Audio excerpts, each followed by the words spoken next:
शबरी का आश्रम। तदंतर दोनों भाई कबंध के बताए अनुसार सुग्रीव से मिलने के उद्देश्य से पंपा नामक पुष्करणी के पश्चिम तट पर पहुंचे। उन्होंने वहां शबरी के रमणीय आश्रम को देखा। शबरी शिव तपस्विनी थी। उसने राम लक्ष्मण को अपने आश्रम में पाद अर्घ्य आदि से यथोचित सत्कार कर पूजन किया।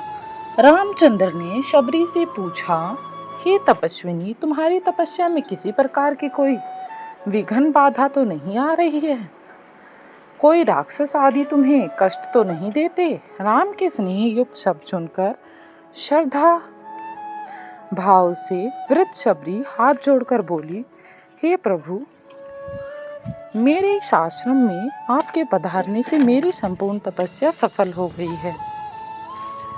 मेरे गुरुदेव तो उसी दिन बैकुंठवासी हो गए जिस दिन आप चित्रकूट पधारे थे। अपने अंतिम समय में उन्होंने ही आपके विषय में मुझे बताया था। उन्होंने कहा था कि मेरे आश्रम में आपके अतिथि रूप में आने के पश्चात आपके दर्शन करके मैं श्रेष्ठ एवं अक्षय लोकों में जा पाऊंगी। हे पुरुष सिंह, मैंने आपके लिए पंपा तट पर उत्पन्न होने वाले नाना प्रकार के मीठे और स्वादिष्ट फलों को चुना है। कृपया इन्हें ग्रहण करके बताएं कि ये कैसी हैं और मुझे कृतार्थ करें। शबरी ने बड़े ही स्नेह से भगवान श्री राम और लक्ष्मण के लिए नाना प्रकार के फल चुने थे। राम के द्वारा शबरी से उनके गुरुजनों के विषय में पूछने पर शबरी ने बताया, हे राम, यह सामने जो संघन वन दिखाई देता है वह मतंग वन है। मेरे गुरुजनों ने एक बार यहाँ विशाल यज्ञ किया था। यद्यपि इस यज्ञ को हुए अनेक वर्ष हो गए हैं, तथापि अभी तक उस यज्ञ के सुगंधित धुएं से संपूर्ण वातावरण सुगंधित हो रहा है। यज्ञ के पात्र अभी भी यथास्थान रखे हुए हैं।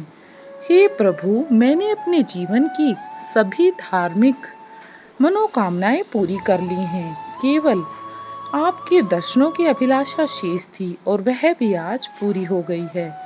अतः आप मुझे अनुमति दें कि मैं इस नश्वर शरीर को परित्याग करके उसी लोक में चली जाऊं जिस लोक में मेरे गुरुजी चले गए हैं।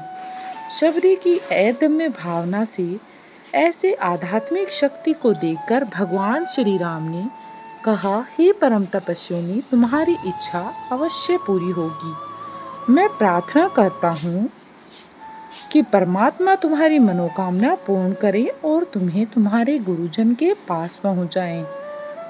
रामचंद्र जी का आशीर्वाद पाकर शबरी ने समाधि लगाई और अपने प्राण वहीं पर विसर्जित कर दिए। इसके पश्चात शबरी का अंतिम संस्कार करके दोनों भाई पंपा सरोवर पर चले गए।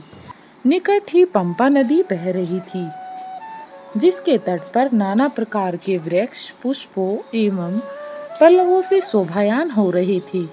उस स्थान की शोभा को देखकर राम अपना सारा शौक भूल गए। वे सुग्रीव से मिलने की इच्छा से पंपा के किनारे किनारे पुरी की ओर चलने लगे।